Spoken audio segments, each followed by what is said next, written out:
आफूले अलिअलि मेहनत गरेर पकाएको तरकारी चाहिँ पकाउँदा पनि खासै नराम्रो नलाग्दो रहेछ क्या साथीहरू। जस्तो भयो नि मिठो हुँदो रहेछ। अनि आज चाहिँ म आफ्नै बारीमा फलेको फुलकोपी र आलुको अनि तरकारी पकाउँदै थिएँ। आलु पनि आफ्नै बारीमा फलिरहेछ। धेरै त फलेको रहेनछ, एउटा बोटमा एउटा मात्रै फलेको थियो क्या। अनि त्यस पछाडि 2-3वटा बोट खेर्दाखेरि बल्ल एक छाक भयो हाम्रो चाहिँ आलु। अनि त्यस पछाडि म चाहिँ अब बिहान बिहान उठेर हल्का थोरै तातो पानीसँग चिया सिड खाने गर्छु। अनि त्यो चाहिँ मेरो चलिरहेको थियो प्रोसेस। अनि मैले चाहिँ हत्तपत्त हातै नधोएर खाँदै थिएँ कि आलु गरेको। अनि मैले चाहिँ आलु सालु पखालेँ यतातिर।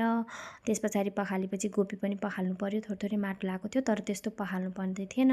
पछि पखालेको अरू सबै चाहिँ अनि मैले चाहिँ बोक्रा सोक्रा सोरेर काटी भ्याएँ। अनि त्यस पछाडि त्यसलाई पखालेर अनि यतातिर चाहिँ म पकाउन सुरु गर्दैछु साथीहरू। सुरुमा तेल मेथी हालेँ, अनि त्यस पछाडि थोरै जिरा फुराको, अनि खुर्सानी लसुन, त्यस पछाडि अनि प्याजहरू एकछिन रातो हुन दिएँ। अनि त्यस पछाडि प्याज एकछिन रातो हुँदै थियो।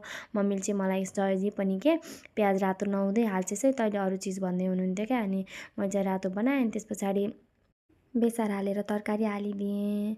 अनि तरकारी चाहिँ पहिला देख्दाखेरि चाहिँ धेरै मान्नेको थियो, तर यो तरकारी चाहिँ काँचै खाम जस्तो भइरहेको थियो कि आफ्नै बारीमा फलेर पनि होला। अनि ढेका नुन हालेर चाहिँ मैले एकछिन चलाएँ। ढेका नुन पग्लिन ऊ लाग्छ, अब धुलो नुन जस्तो हुँदैन नि त। अनि त्यो थोरै ढाकेर थोरै पानी चाहिँ राखिदिएँ मैले चाहिँ माथि, जल्न धेरै छिटो जल्दैन क्या, त्यही भएर। अनि त्यस पछाडि एकछिन खोलेर फेरि चलाएँ कस्तो भएको छ भनेर। पाकेको थिएन राम्रोसँग। थोरै चलाइसकेपछि अनि नुनसुन अब लागिसक्यो, त्यो अघि धेरै हालेको। अनि फेरि एकछिन ढाकिदिएँ।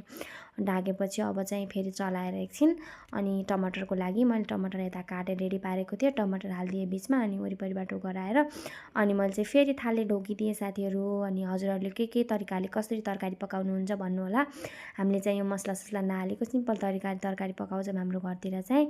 अनि त्यसलाई एकछिन टमाटर समाटर खुरेँ अनि निकालेर अनि हल्का पाकेछ कि नै भनेर छाम्दै थिएँ। अनि तरकारी चाहिँ पाकिसक्यो साथीहरू, ल खाऊँ है त।